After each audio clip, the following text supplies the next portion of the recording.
The president is pulling funding for public broadcasting like NPR and PBS, and Americans will no longer have to foot the bill. My View host Lara Trump joins us now to react. So, Lara, this is something that we've been trying to do forever, and it is finally happening. Yeah, and this is so great, Katie, for everybody across the country, because look, these institutions are supposed to be there to inform people, and they are legally not supposed to have a political bias. But you look at the NPR newsroom, there was a whistleblower who broke the story that 87 registered Democrats were editors in their newsroom. Guess how many registered Republicans there were? 0. You look at PBS, 85% negative coverage of congressional Democrats, versus 75% positive coverage of, 85% negative coverage of Republicans versus 75% positive of Democrats. You can see the political bias. And the problem is when the American taxpayer is footing the bill for this, and it's antithetical to everything we're supposed to stand for as a society. We're supposed to be free and open, and it's supposed to just give us information. Yet, of course, like all the legacy media outlets, they were not doing that. So President Trump said, you know what, we're not going to do this anymore. And he is finally, to your point, removing funding because we should not be subjected to all of this bias, politically advantageous to only one party. Look at what he was able to do in the wake of CBS manipulating an interview with Kamala Harris. That was improper as well, and you saw that he won a big lawsuit on that. We just want fairness, and we want a level playing field across the board, and that's what this is going to reestablish. Yeah, we don't need government-funded media, especially footed by the taxpayer, that doesn't reach across the aisle. But you are reaching across the aisle tonight on your show with Charlemagne the God. Let's take a quick look.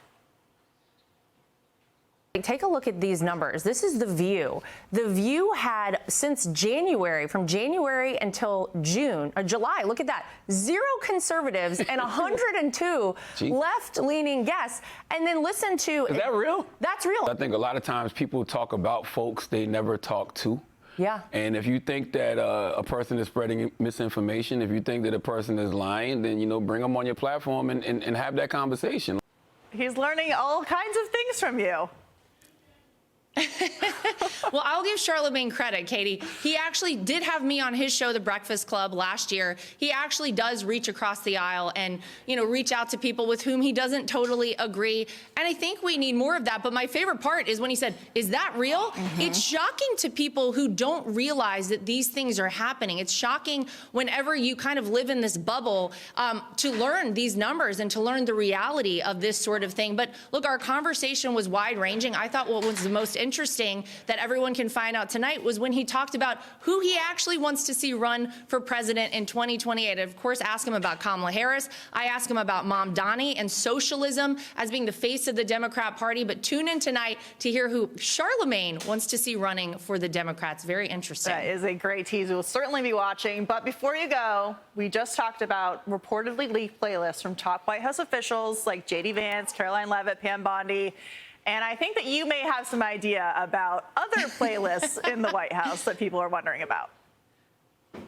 Well, if anyone has been to the Mar-a-Lago patio, what you'll know is that President Trump has an iPad, and he controls the music there, and it is very eclectic, Katie. You have everything from, of course, the Village People, to Cats, to Phantom of the Opera, to Annie Lennox. But the funny thing is, when you guys were talking about the vice president's playlist with Backstreet Boys, he may have inherited that from a Trump rally, because the Trump rally playlist includes I Want It That Way from the Backstreet Boys.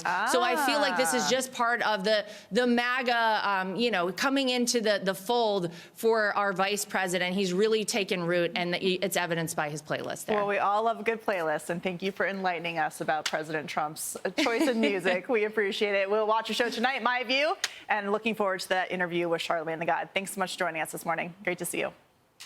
Thanks, Katie. Hey everyone, I'm Emily Campagno. Catch me and my co-hosts Harris Faulkner and Kaylee McEnany on Outnumbered every weekday at 12 p.m. Eastern, or set your DVR. Also, don't forget to subscribe to the Fox News YouTube page for daily highlights.